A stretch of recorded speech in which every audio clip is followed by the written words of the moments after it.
Kita beralih ke Aceh, Saudara. Tim Ekspedisi Sungai Nusantara atau ESN mendeteksi kesehatan Krueng Sarullah, Tapak Tuan, Ibu Kota Kabupaten Aceh Selatan, Provinsi Aceh terkontaminasi mikroplastik sebanyak 38 hingga 210 partikel dalam 100 liter air sungai.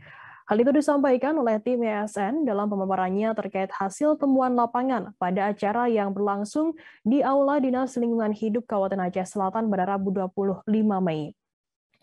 Untuk mengetahui informasi lebih lengkapnya akan disampaikan oleh rekan jurnalis kami dari Serambi News Indonesia, ada Taufik Sas yang akan melaporkannya.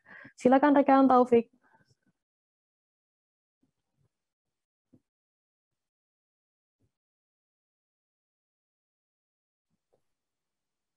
Baik, terima kasih rekan Firda.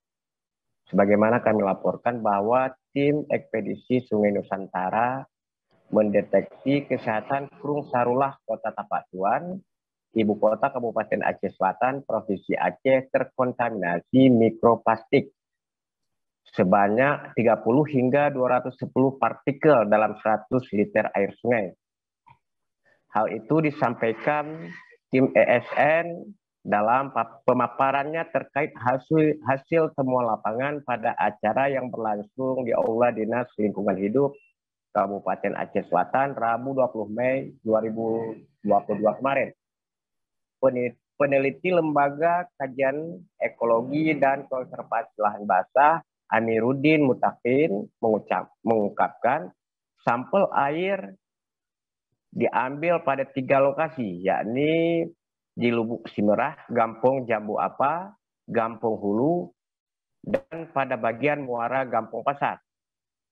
Di Lubuk Simerah, kondisi sungai masih baik dan belum terkontaminasi mikroplastik. Namun di Gampong Hulu dan muara Krueng Sarullah, tim ESN menemukan mikroplastik sebanyak 38 hingga 210 partikel dalam 100 liter air sungai. Temuan mikroplastik di Krueng Sarullah, Tapak Tuan, disebabkan banyaknya sampah plastik yang dibuang di sungai. Sampah plastik seperti tas kresek, saset makanan, popok bayi, dan bungkusan personal care seperti saset sampo, sabun, deterjen cuci, dan botol plastik minuman.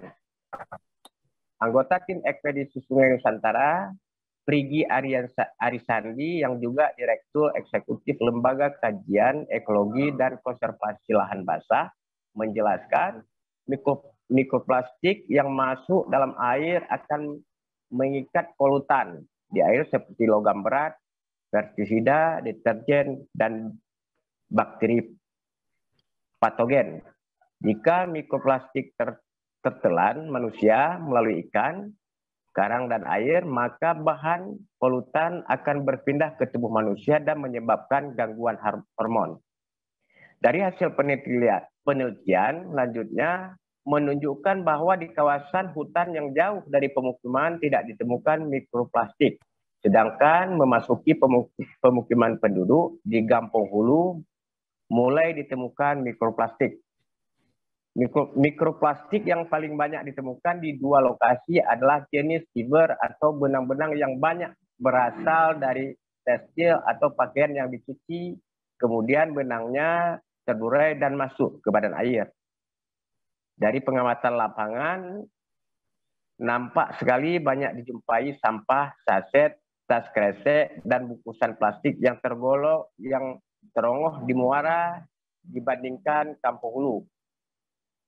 Sementara PLT Kadis Lingkungan Hidup Aceh Selatan Teku Mas Ritar mengatakan mikroplastik tersebut berasal dari timbunan sampah liar di tepi sungai dan di dalam badan air sungai, karena belum tersedianya sarana tempat sampah yang memadai. Di samping tingkat kesadaran dan partisipasi warga dalam menjaga kebersihan dan kesehatan sungai masih rendah. Menurut Mas Rizal, peningkatan sarana dan sosialisasi merupakan langkah utama yang mesti dilakukan.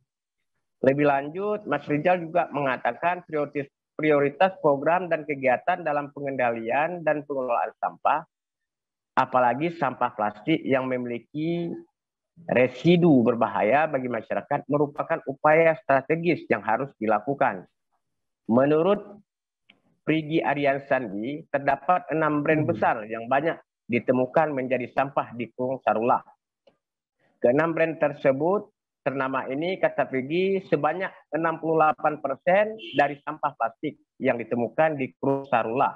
Untuk sampah yang bermerek, selanjutnya harus menjadi tanggung jawab produser untuk ikut mengelola sebagaimana dalam Undang-Undang Nomor 18 Tahun 2008 tentang pengelolaan sampah.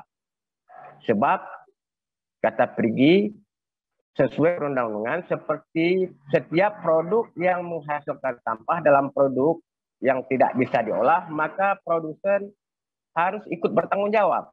Tanggung jawab perusahaan turut mengelola sampah ini dikenal dengan prinsip EPR.